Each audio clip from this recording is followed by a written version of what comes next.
Well guys, I'm just sat here contemplating the world and I'm thinking about metal detectors and sort of trying to get my head around what people want in a metal detector.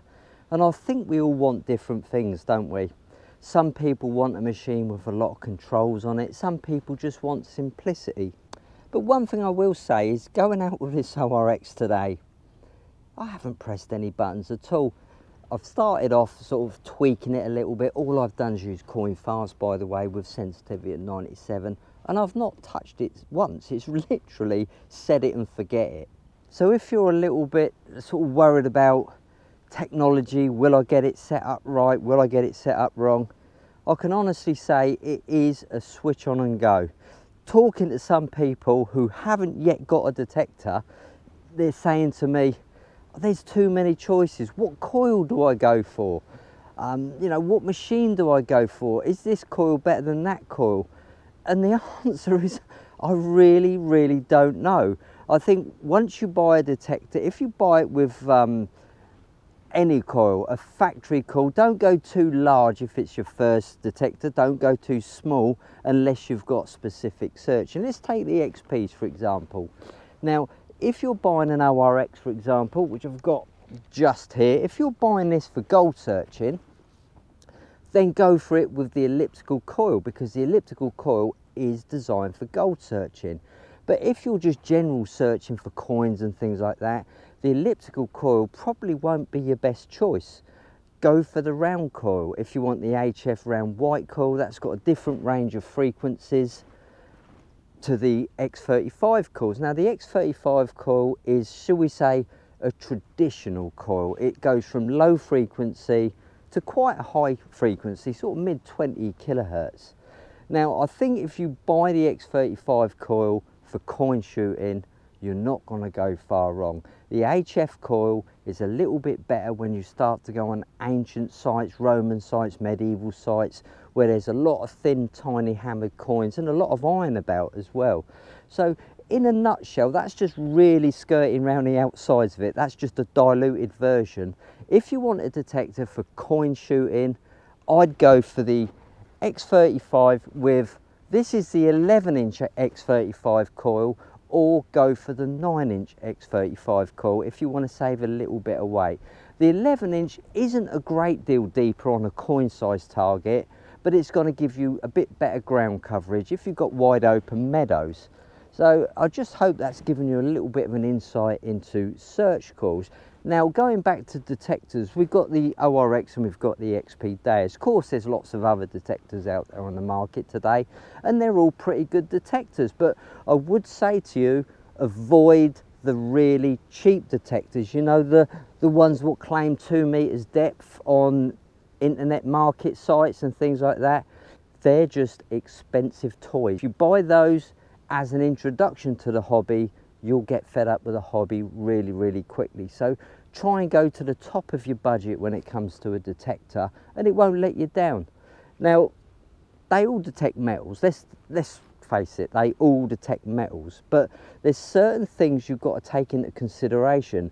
How do they reject iron?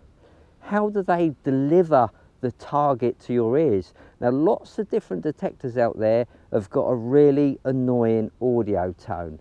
Some of them sound like strangled ducks. That's up to you if you can live with that, but your better detectors are going to give a much sweeter, precise audio tone with a lot more information. For example, this has got 3 tones: low tone for iron, mid tone for a mid-conductive target. It's quite often foil and ring pulse, but your hammer coins and your gold will fall in the mid tone, and it's got the high tone, which is a perfect choice if you're out just coin shooting, just cherry picking the big silver coins or the bigger coins, because you can ignore the mid tone and just go for the high tone. And then you've got machines with colour to the signal. Now when I say colour, if a target's shallow or big, it will give you a loud sound. If a target's small and deep, it will give you a faint sound. So you're almost getting a 3D picture of the ground or the target in the ground. So it's always nice when you're cherry picking coins or searching pasture to just listen out for those quiet ones, because there's a good chance they're going to be the deep targets. 89, 84. A little bit loud, isn't it? Could do with being a bit more ghosty than that for a deep coin, but do you know what? I've been surprised on a few targets today. They've been surprisingly deep with a loud sound.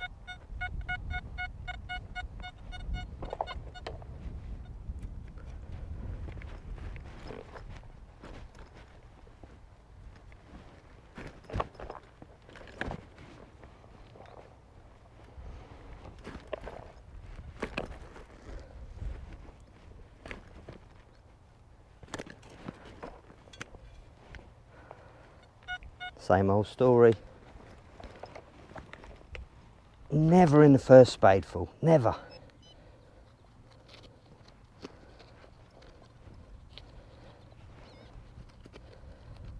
Can't even locate it at all.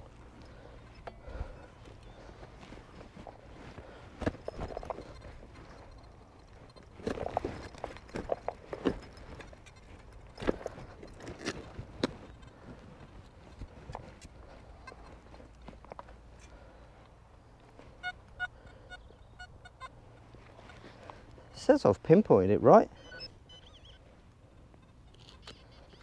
I did. It's right down the bottom, look.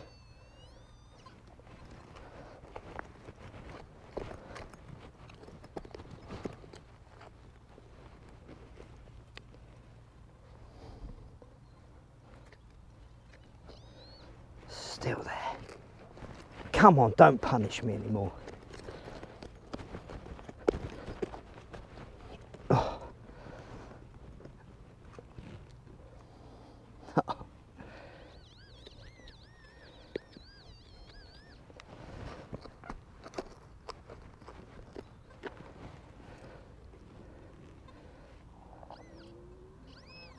There it is, look. There it is, look. Just there.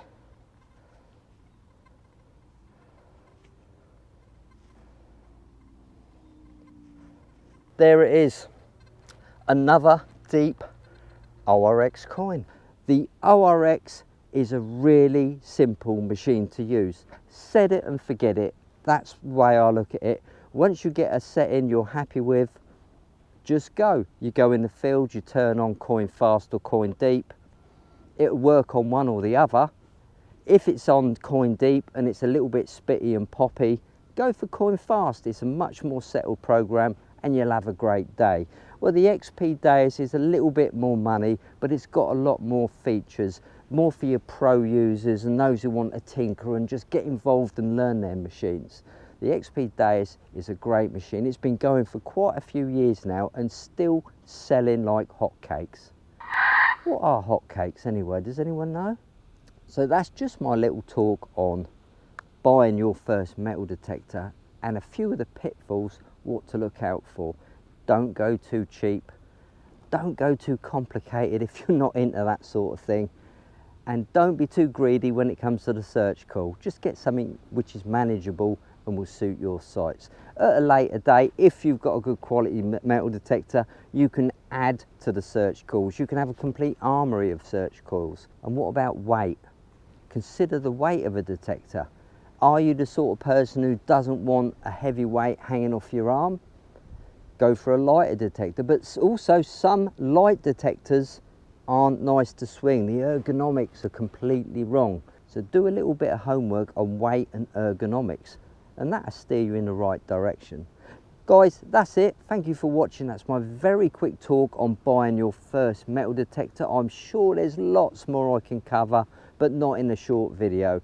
If you've got any questions, just ping us a message or comment below. I'll be glad to help. But until then, hopefully see you on the field soon with your new machine. Bye for now.